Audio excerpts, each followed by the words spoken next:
大家好，我是带领型拿着话筒拿了 C 加偏偏，今天说一说瑞克和莫迪第1季的第9集。小花要参加一个科技手工比赛，本来打算让老白帮忙，但是在妈妈的暗示下，最终还是找了对自己智商很自卑的爸爸帮忙。另一边，老白随手就做出了一个能自动地黄油的迷你机器人。老白开飞碟送外孙女小花去一个2手古董店打工，小花说大老板很古怪很聪明，而且对她很好，明显是表达了对老白这个外公总是偏爱弟弟小黄的不满。进店之后，老白张口就对老板说你丫是魔鬼吧，搞得老板非常紧张，因为他确实就是魔鬼，店里的东西全部都是免费的，但是只要用了这些东西就必须付出相应的代价。偏偏想到了一部叫《神鬼愿望》的喜剧电影，美女魔鬼能够满足男主的7个愿望，但是实现愿望的同时也会有一些副作用。还有中国台湾的一部经典魔幻剧《第8号当铺》，在这里无论什么愿望都可以实现，但是也必须付出等值的代价，甚至是出卖灵魂。魔鬼给了老白一个可以让他洞悉一切，但是也会让他智商变低的显微镜。老白通过科学研究很快发现了魔鬼的把戏，决定陪他玩玩。第2集出现的老师也从这家2手古董店拿走了一瓶可以让所有女人爱上他的香水，但是同样要付出不举的代价。老师跪在地上痛哭，说一切都是因为他的好色和贪婪咎由自取。此时老白来到店里，给老师注射了能够清除诅咒的药剂，让老师重振男人雄风，左拥右抱，开开心心的离开了古董店。老白还用自己发明的探测仪检测出了每一件古董的副作用，比如能创造出最畅销谋杀案并且让他们真实发生的打字机，能让丑女人变美但会让他们失明的美容霜。魔鬼被拆弹以后很生气，两个人开始互扇耳光，这里真的是看一遍笑一遍。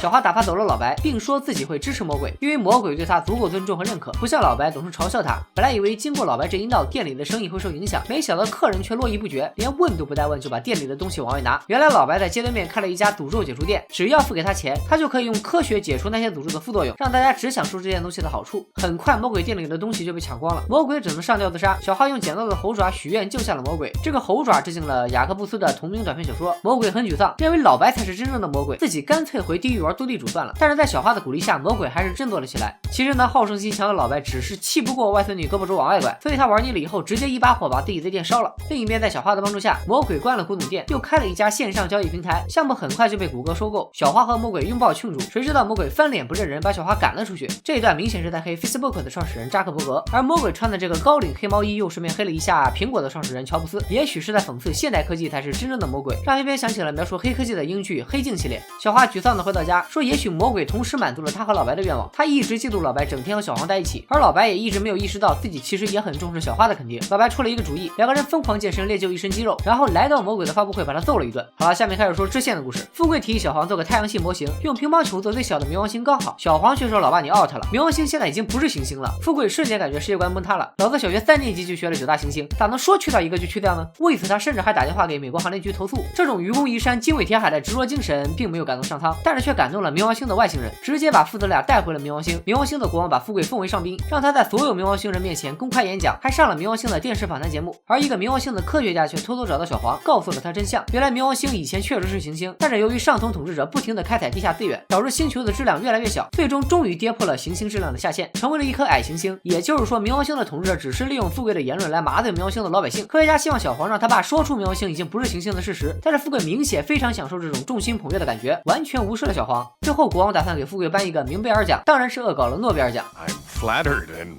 此时卫兵抓住了科学家，国王决定把他关进明塔纳摩湾，这里黑了美军用来拘留审讯恐怖分子的关塔纳摩湾。这时富贵发现原来这个科学家居然是国王的儿子，国王也亲口承认冥王星确实不是行星。富贵在颁奖典礼上看着台下一个举着儿子的父亲，想起了自己的儿子小黄，他哭着向所有人宣布冥王星并不是行星。